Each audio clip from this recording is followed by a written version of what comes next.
नमस्कार, मी तुषार रुपनवर। 13 मेच्या सायंकाळी मुंबईकरांच्या आयुष्यातला काळा दिवस यासाठीच म्हणावं लागेल, कारण की 13 मे रोजी सायंकाळी 5 वाजताच्या सुमारास वादळी वाऱ्यासह संपूर्ण मुंबईसह आपल्याला महाराष्ट्राच्या काही जिल्ह्यांमध्ये पाऊस होताना पाहायला मिळाला। मात्र घाटकोपरच्या रमाबाई नगरमध्ये 5 वाजता एक होर्डिंग पेट्रोल पंपावरचं असणारं कोसळलं आणि यामध्ये जवळपास 16 जणांपेक्षा जास्त नागरिकांचा हकनाक असा बळी गेला। 75 पेक्षा अधिक नागरिक आपल्याला जखमी अवस्थेमध्ये पाहायला मिळाले। नागरिकांना मुंबईच्या वेगवेगळ्या सरकारी इस्पितळामध्ये दाखल करण्यात आलं। मुख्यमंत्री, मंत्री, पालकमंत्री, आमदार, खासदार सर्वांनी या घटनास्थळी भेट दिली, धाव घेतली, मदत कार्यासाठी पुढे सरसावले। मात्र तोपर्यंत 16 जणांनी आपला जीव गमावला होता। त्याचं कारण एकच होतं, जे होर्डिंग लावण्यात आलं होतं ते होर्डिंग अनधिकृत होतं। मुंबई महानगरपालिकेची परवानगी आहे 40x40च्या होर्डिंगसाठी, मात्र हे होर्डिंग होतं तब्बल 120x120। या अनधिकृत होर्डिंग कोलॅप्स झाल्यानंतर मुंबई महानगरपालिका प्रशासन आपल्याला खडबडून जागा होताना पाहायला मिळालं। मुख्यमंत्र्यांनी सर्व राज्यभर आयुक्तांना, जिल्हाधिकाऱ्यांना अनधिकृत होर्डिंग काढण्याचे तात्काळ आदेश दिले। उपमुख्यमंत्री देवेंद्र फडणवीसांनी काही पोलीस अधिकाऱ्यांशी बोलून ज्या भागामध्ये अशी होर्डिंग बजी असेल अनधिकृत, तिथे कारवाईचा बडगा उभारण्यास आला।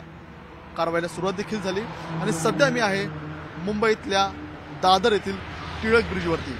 माझ्या उजव्या बाजूला तुम्ही पाहू शकता, आता फक्त आपल्याला होर्डिंगचे सांगाडे शिल्लक राहिल्याचं पाहायला मिळत आहे आणि या सांगाड्यांवरती देखील आपल्याला कारवाईला सुरुवात झालेली आहे। ती कारवाई देखील मी तुम्हाला दाखवणार आहे। मात्र या रस्त्याची भौगोलिक रचना आपण मुंबईकरांना सांगणार आहोत। हा जो दादरचा सर्वाधिक गजबजलेला जो वाहतुकीचा रस्ता आहे, हा रस्ता निमुळता रस्ता जरी असला तरी आपल्याला हे सांगाडे जर पाहिले, जर चुकून अनावधानाने कोणताही सांगाडा जर या रस्त्यावरती जरी कोलॅप्स झाला तर संपूर्ण रोड आपल्याला ब्लॉक होऊ शकतो, मोठं नुकसान होऊ शकतं। आणि घाटकोपरच्या घटनेनंतर आपल्याला मुंबई महानगरपालिका प्रशासन असेल आपल्याला खडबडून जागा होताना पाहायला मिळालं आणि त्यानंतरच आता आपल्याला या ठिकाणी कारवाईचा बडगा सुरू असल्याचं पाहायला मिळतंय। ही दृश्य आहे, आपल्याला या दृश्याच्या माध्यमातून आपण पाहू शकता 2 इसम आपल्याला सांगाड्यावरती चढल्याचं पाहायला मिळतंय आणि त्या ठिकाणी अनधिकृत जे होर्डिंगचा जो सांगाडा आहे ते तोडण्याचं सध्या काम युद्ध पातळीवरती सुरू आहे। सध्या आज शनिवार आहे। शनिवार आणि रविवार मुंबईतली अनेक आस्थापना केंद्र, अनेक कार्यालय आपल्याला सुट्टीवर असतात, त्यामुळे आज आपल्याला तशी वाहनांच्या रांगा किंवा वाहनांची कोंडी या परिसरात पाहायला मिळत नाही आणि यामुळेच मुंबई महानगरपालिका प्रशासन आपल्याला ज्या अनधिकृत होर्डिंग आहेत त्या होर्डिंगवरती आपल्याला कारवाई करताना पाहायला मिळते। मुंबईतलीच फक्त ही घटना आहे का होर्डिंग अनधिकृतची? तर नाही, यापूर्वी देखील आपण पाहिलं असेल तर मुंबईसह पुण्यामध्ये देखील आपल्याला याच घटना घडताना पाहायला मिळत होत्या। पावसाळ्यामध्ये पुण्यामध्ये जवळपास 3 होर्डिंग कोलॅप्स होऊन आपल्याला काही नागरिकांचा मृत्यू झाल्याचं पाहायला मिळत होतं। आकडा हा जरी हातावरच्या बोटावर मोजण्या इतका जरी होता तरी घाटकोपरच्या घटनेमुळं आपल्याला सरकारचे डोळे उघडल्याचं पाहायला मिळतंय, कारण की एकाच होर्डिंग अनधिकृत कोसळल्यामुळे जवळपास 16 पेक्षा जास्त जणांचा आपल्याला जाग्यावर मृत्यू होताना पाहायला मिळालं होतं, तर आपल्याला अनेक जण आपल्याला जखमी अवस्थेमध्ये आढळल्याचं देखील पाहायला मिळालं होतं।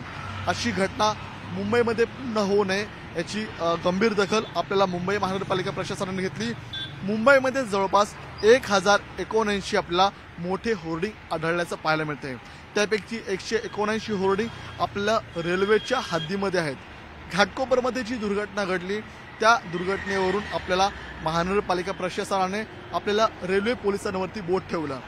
या होर्डिंगला परवानगी ही रेल्वे पोलिसांनी देण्यात आली होती। रेल्वे पोलिसांनी पुन्हा बोट आपल्याला महानगरपालिका प्रशासनाला ठेवण्यात आलं।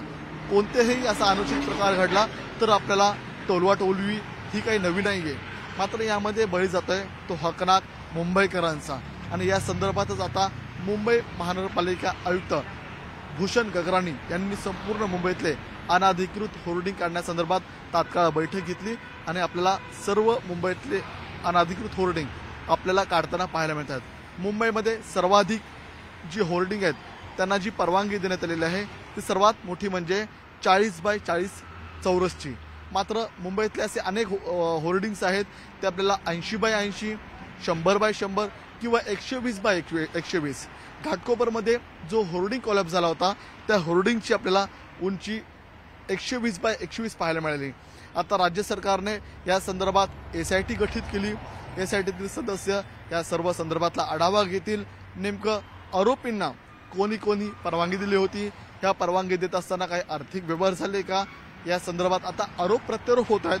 मात्र SITच्या चौकशी अंती हे सर्व आपल्याला बाहेर पडताना पाहायला मिळेल. मात्र तुर्तास तरी अशा घटना घडू नये यासाठी आपल्याला सरकार एक पाऊल पुढे टाकताना पाहायला मिळते. याचं कारण असं की आता मेचा शेवट आहे, जूनमध्ये पुन्हा मुसळधार पावसाला सुरुवात होणारच आहे. त्यामुळे अशा घटना मुंबईसह आपल्याला ठाणे असेल, नवी मुंबई असेल, पालघर असेल, रायगड असेल या परिसरामध्ये घडू नये याची संपूर्ण दखल आपल्याला मुंबई महानगरपालिका प्रशासन घेताना पाहायला मिळेल. याचाच अर्थ असा की अशा घटनांची पुनरावृत्ती होऊ नये यासाठी आपल्याला पालिका प्रशासन आत्तापासूनच सज्ज असल्याचं पाहायला मिळतंय. यापूर्वी मुंबईमध्ये आपल्याला गेली अनेक वर्ष होर्डिंग पाहायला मिळत होते, मात्र या होर्डिंगच्या दुर्दैवी घटना आपल्याला मुंबईमध्ये पाहायला मिळाल्या नव्हत्या. मात्र त्या घटना आता घाटकोपरमध्ये घडलेल्या कारणामुळे सरकार आता जागेवर आलेलं आहे. सरकारला आता जाग आलेला आहे. सरकार आता आपल्याला पुणे असेल, मुंबई असेल, ठाणे असेल, नागपूर असेल, औरंगाबाद असेल, छत्रपती संभाजीनगर जी राज्यातली प्रमुख केंद्रस्थान आहे, जी राज्यातली प्रमुख शहरं आहेत, ज्या शहरांमध्ये मोठी होर्डिंगबाजी होते, या होर्डिंगबाजीमध्ये आपल्याला राजकीय पक्षांचे नेत्यांची जाहिरातबाजी होते, अनेक इमारतींची या ठिकाणी ॲडव्हर्टाइजमेंट केली जाते. त्यामुळे याला केंद्रबिंदू धरून या प्रमुख शहरातल्या पोलीस आयुक्त असतील, महानगरपालिका आयुक्त असतील, किंबहुना अनेक ग्रामीण भागातल्या जिल्हाधिकाऱ्यांना देखील आदेश मुख्यमंत्र्यांनी स्वतः दिलेले आहेत. त्यामुळे ही कारवाई आता सुरू झालेली आहे. 16 जणांचा बळी हा पुरेसा, या पुढील बळी जाऊ नये. मुंबईकर असेल किंवा राज्याचा कोणताही नागरिक असेल यासाठी स्वतः न्यूज 18 लोकमतनी मोहीम हाती घेतली आणि ज्या ज्या भागामध्ये अनाधिकृत होर्डिंग आहे ते आपल्याला प्रेक्षकांपर्यंत पोहोचवता आलं आणि यामुळे स्वतः याची दखल घेऊन स्वतः मुंबई महानगरपालिका प्रशासनाने देखील कारवाई करताना पाहायला मिळाली आणि त्यामुळेच आता दादर परिसरामधली ही कारवाई आपण न्यूज 18 लोकमतच्या प्रेक्षकांना दाखवली. आणखी कोणकोणत्या भागामध्ये असे अनाधिकृत मोठे होर्डिंग्स असतील ते प्रेक्षकांनी जरूर कळवावं. ते देखील न्यूज 18 लोकमत आपल्याला कव्हर करताना पाहायला मिळेल. या संदर्भात सरकारला, पालिका प्रशासनाला जाब विचारताना पाहायला मिळेल. मात्र अनाधिकृत होर्डिंग हा मुंबईतला मुद्दा गेली अनेक वर्ष ऐरणीवरती येताना पाहायला मिळत होता. मात्र यामध्ये काही राजकीय नेत्यांचे हितसंबंध होते का, तर नक्कीच होते. त्यामुळेच त्यांच्या आशीर्वादाने या मोठ्या होर्डिंगला आपल्याला या ठिकाणी पाठिंबा मिळत होता, बळ मिळत होतं आणि हे होर्डिंग उभारले जात होते. त्यामुळे यापुढील काळामध्ये मुंबईकरांचा जीव आपल्यासाठी महत्त्वाचा आहे. त्यामुळे अनाधिकृत होर्डिंग लागताच कामा नये. जर असे काही लागले तर या ठिकाणी न्यूज 18 लोकमतच्या प्रेक्षकांनी जरूर ते कळवावं. न्यूज 18 लोकमतचे प्रतिनिधी ते अनाधिकृत होर्डिंग कशा प्रकारे चुकीचे आहेत हे सरकारपर्यंत, पालिका प्रशासनापर्यंत पोहोचवण्याचं काम करणार आहे. तुर्तास होर्डिंग संदर्भातली अनाधिकृत कारवाई आपण न्यूज 18 लोकमतच्या प्रेक्षकांना दाखवणार आहोत. तोपर्यंत घेऊया एक रजा. व्हिडिओ जर्नलिस्ट प्रवीण शेट्टीसह मी तुषार रुपनवर, न्यूज 18 लोकमत, दादर टिळक ब्रिज, मुंबई.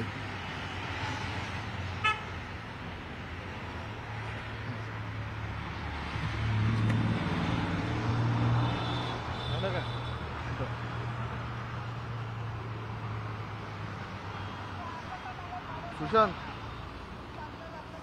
आता मी दादरचा टिळक ब्रिजचं माझं लाईव्ह